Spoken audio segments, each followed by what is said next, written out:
Hello everybody, this is Lee Phillips' Journey of Truth. Today is August the 19th. It is 3:50 in the afternoon. As you can see, there's no breeze blowing. The sun is beaming hot, and we are here in downtown Loganville on the town green. And I'd like to remind everybody, over here we have the new library that's going to be having its grand opening here shortly. But moreover, and closer to the present, I would like to remind everyone, Friday night, August the 21st, departure, 7:30 p.m. Come down to the town green. Enjoy the vendors with the good food and drinks, and have fun dancing and listening to the band.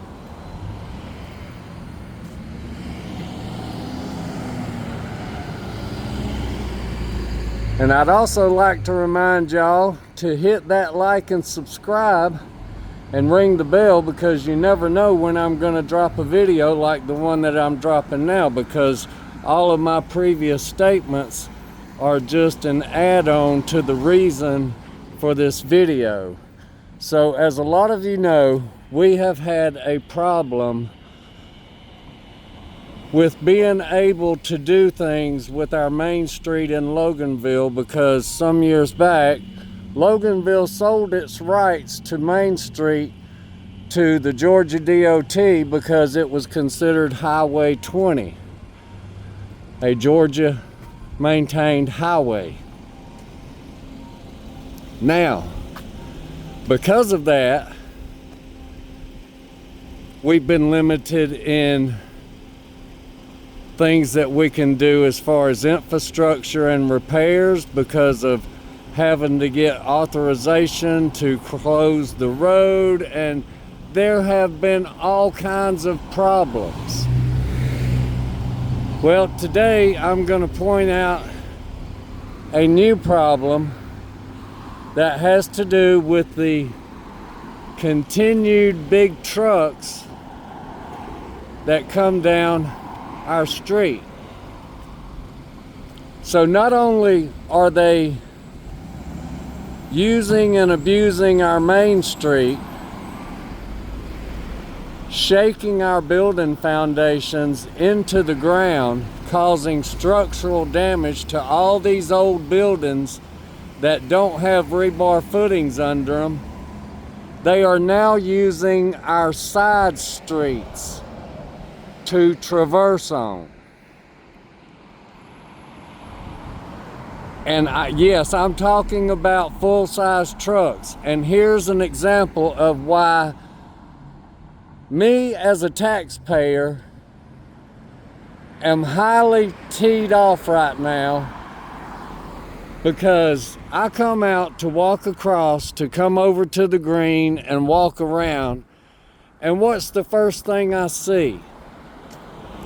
Now, I don't know if my camera is going to show it from this angle right here, but there are tire tracks, dually tire tracks from a big rig who swung right wide in the road onto the other side so that he could make a turn in here. Well, his front left tire scrubbed the curb on that side over there, and his back tires came in right here. And I just want y'all to look at the damage done, because these big trucks are driving on streets where they should not be driving. You can clearly see the tire tracks go way over the curb and busted this all to pieces right here. More tire tracks busting up our curbs from big trucks. Now these tire tracks come on down through here on the curb on this side because I'm guessing he was running a wide load and didn't have much room to maneuver with. And because of my years of experience in construction and big trucks and all, I'm gonna suggest that because of the damage done down here, that what this was that came through here that did this damage was a lowboy. That's a trailer of a truck that sits lower than most regular trailers do. And it's designed that way so that it can carry heavy equipment. So as I follow the tracks on down, I can clearly see over here a left tire was ran up on the curb right here, doing damage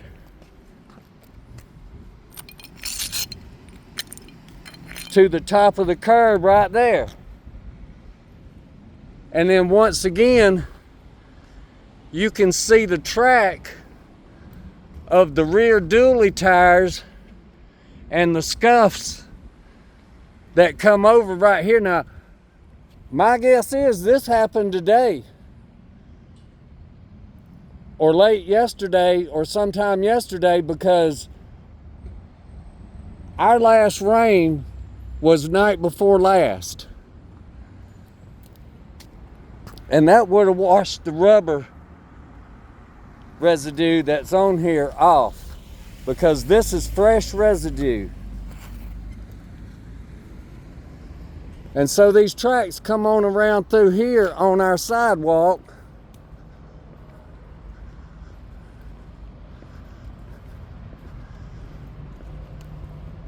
and they come on around the square.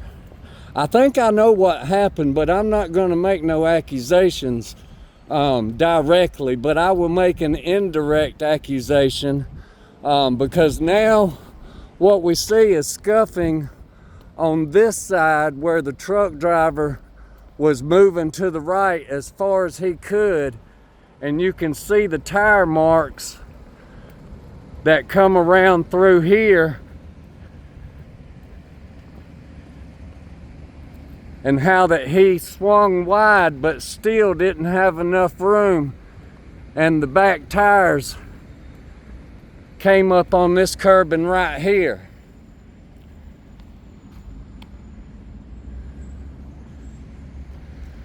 Now the only thing I see that would have been brought in the past day or two, and I don't know when the exact delivery date was, but there's a machine that's used for paving that has very low tolerances for height differentiation, and it's sitting right there ready for some work to be done on the roadway through here. And as a general observer, usually what seems the most obvious generally is.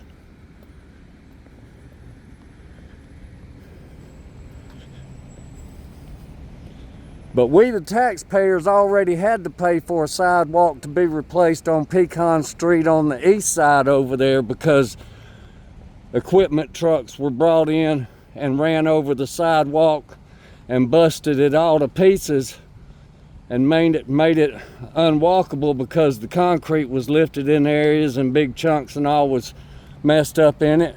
But why do we have to keep allowing this to happen? Big trucks on our little side streets that we, the taxpayers, have to continually pay for repairs that shouldn't have to happen. These repairs should not have to be made, because an 18-wheeler should never be on this street right here. Never. No 18-wheelers should be traversing around this square in Loganville. The streets are not wide enough for it.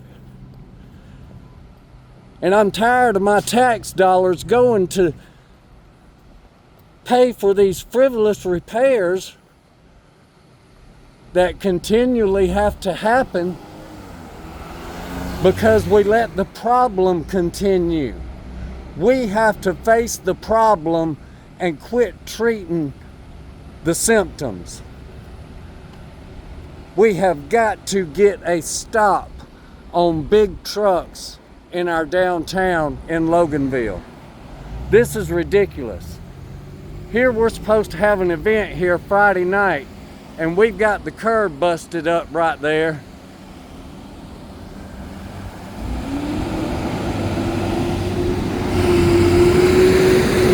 And you can't repair an edge. There's no way to repair an edge. You can't do it. You have to replace the edge. Now, here's my suggestion. If we've got flock cameras around this downtown, or we got other cameras around this downtown area that can show what truck came up through here, I think that company should be responsible for making the repairs on our curbs instead of us. And it shouldn't be a situation to where that they have some magical solution that, oh, well, that wasn't us. You can't prove that we did that exact damage. Yeah, you see our truck going up through there, but you can't prove that we did the damage. That is fresh damage. It has not been rained on. So any footage from yesterday or today that would show a big truck coming through here, this gravel and dirt has not been washed over with any rain.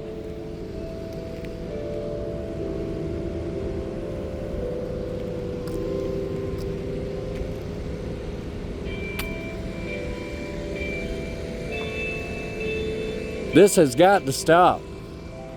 Our tax dollars have got to be stopped being wasted to have to fix things that other people should be responsible for.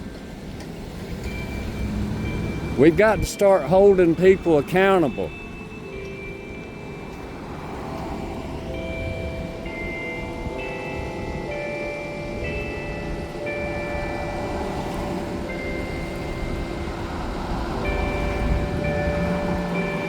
Our city leaders need to do a better job. Grow some cojones and stand up to the state. Make them reroute the big trucks off of our main street. Take back our sovereignty of our main street.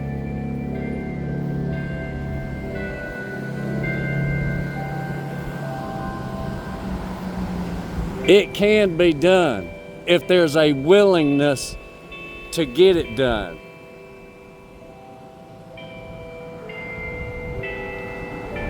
I challenge our mayor and our city council to get up off their hands and start not asking the state, but demanding from the state. This is our town. These are our buildings, the citizens' buildings. How can we allow the state to conduct activity that is gonna shake our town to the ground?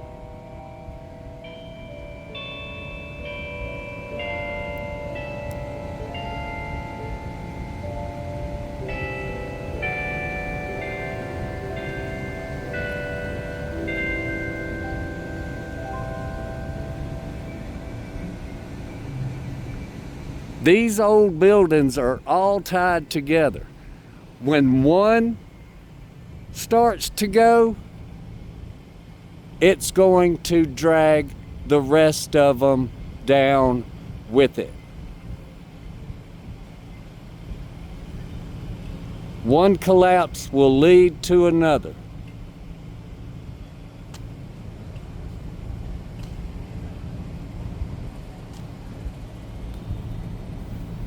Folks,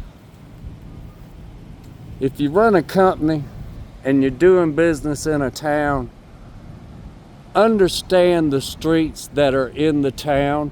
Have a little respect for the town, and don't drive your big vehicles over the curbing and sidewalks like this person did and destroy the things in town and then deny fixing it and put the cost on the taxpayers. Don't be that company. Don't be that company.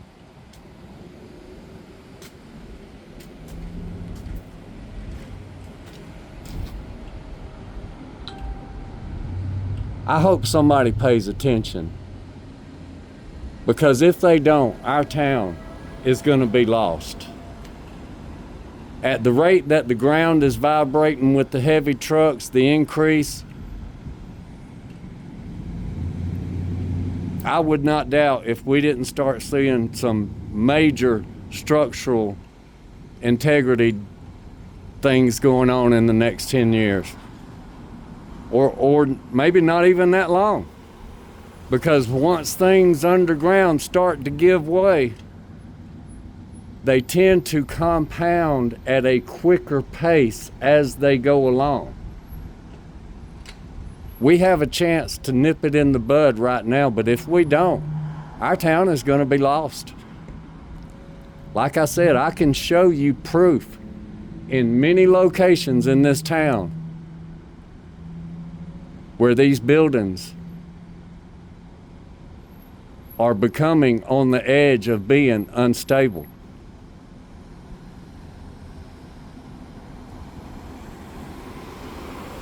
Yes, this building here is one of them.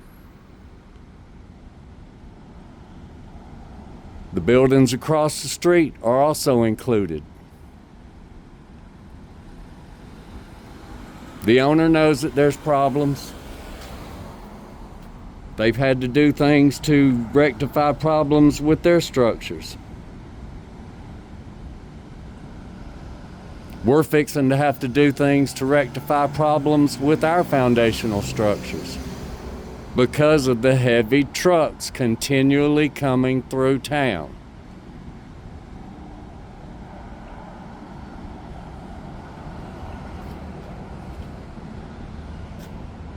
All right, folks, y'all come out Friday night and have fun. Watch where you step. Try not to trip on any debris that might be on the sidewalks or curbs from damage that's done by inconsiderate companies and drivers. Come out and have a good time with us. There might be a chance of a shower, but don't let that scare you off. Come out, and if it starts raining, you can always go home, but you don't want to be sitting at home and saying, man, you know, I wished we'd have went up there at least. So y'all come on out, have a good time. I'll be here as long as the band is willing to play. Rain or shine, I'll be out here filming. So I've done it before. I did it with September in the Park 2 years ago. Poured down rain, but it wasn't lightning. Folks stayed, danced out there in the rain, and the band kept playing. So don't miss out. Come on down. And like always, y'all remember, be safe out there. Be good to one another. Do something kind for someone. And y'all have a blessed day.